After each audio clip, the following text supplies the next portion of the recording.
Our story today sets sail at the very edge of the human map, where the modern world fades and the echoes of our ancestors begin to hum. The human body is a living library, a collection of stories written in skin, muscle, and nerve. But not every chapter in this book serves a purpose anymore. Some are like bookmarks left in a finished novel, or embers in a hearth that continue to glow long after the house has gone to sleep. Deep at the base of your spine lies the coccyx. In the quiet of this moment, visualize it, a tiny triangular knot of bone. Millions of years ago, your ancestors used this to balance among the high canopies of trees. Can you hear the distant sound of wind rushing through those ancient branches? Evolution eventually decided we no longer needed a tail to steady our path, yet it left the anchor behind. It is a ghost of a limb, a physical memory of a time when we moved through the world in a completely different way. It stays there, tucked away, a silent witness to our wilder past. Think of the last time you felt a sudden chill or a wave of awe, and the hair on your arms stood up. This is the piloerector reflex.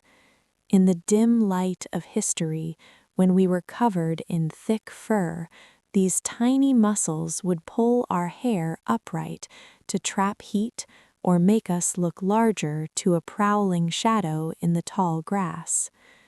Now you don't need to be large. You don't need to be fierce. You are warm, wrapped in your blankets.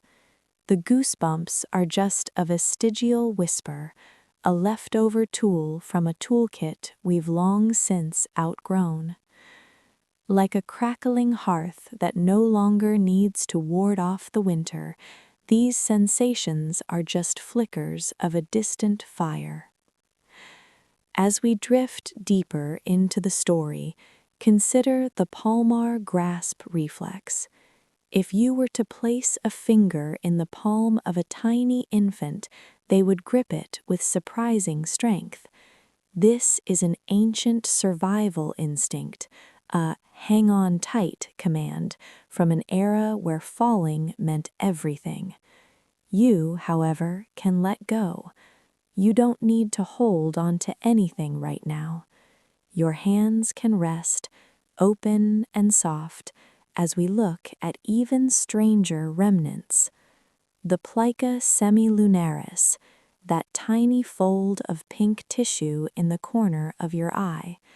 It is the remnant of a third eyelid, once used to blink horizontally and keep the eye moist while hunting. Now it simply rests, a quiet bystander to your dreams. The auricular muscles. Some people can still wiggle their ears. This was once our way of tracking a sound in the brush without moving our heads. But tonight, the only sound is the steady rhythm of your breathing. Evolution is not a perfectionist. It is a collector. It keeps what is good enough and forgets to throw away the rest. Your body carries these evolutionary leftovers like a traveler who keeps old train tickets in their coat pocket, reminders of journeys taken long ago. As the forest in your mind grows darker and more peaceful, realize that these traits connect you to every living thing that came before you. You are part of a long, unbroken chain of life that has survived, adapted, and eventually learned how to rest. The rustling leaves are growing quieter now. The hearth is just a soft, golden glow. The history of your body is a finished book for the night, and you are drifting between the pages. The air around you remains cool and still, a velvet blanket of silence that cradles every thought. As you drift deeper into this mental forest, the ground beneath you feels like soft moss, yielding to your weight, supporting you completely. You are walking down a path made of silver moonlight and shadows, where the trees lean in to whisper secrets of a time before cities, before clocks, before the busyness of the world. Your body is a vessel of these secrets. As we continue our descent into rest, let us look at the strange, quiet architecture of your own anatomy, the parts of you that evolution simply tucked away like old photographs in an attic. Rest your arms by your side. If you were to touch your thumb to your pinky and slightly flex your wrist, you might see a thin tendon rise like a bridge beneath the skin. This is the palmaris longus. In the ancient world, this muscle was the engine of the forest. It allowed our ancestors to swing through the heavy, humid canopies with the grace of the wind.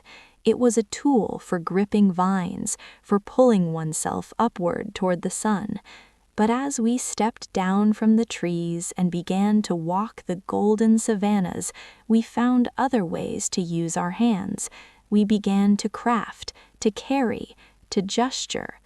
Today, about 15% of people are born without this muscle entirely. It is fading away, a disappearing ink in the blueprint of humanity. If you have it, it is a physical souvenir of the jungle. If you don't, you are a step into the future. Either way, your hands are heavy now. They don't need to climb. They don't need to grasp. They can simply rest, open and peaceful on the soft fabric of your bed. Deep within the silence of your jaw, there is a story of the earth. Long ago, our diets were tough, roots, raw fibers, and the coarse gifts of the wild. We needed extra grinding power, a third set of molars to process the rugged fuel of survival. But as we discovered fire, as we learned to soften our food and refine our world, our jaws began to shrink. The space for these wisdom teeth grew smaller, leaving them as crowded guests at a table that is already full. They are called wisdom teeth because they appear as we transition from childhood into the complexities of the world. But in this quiet moment,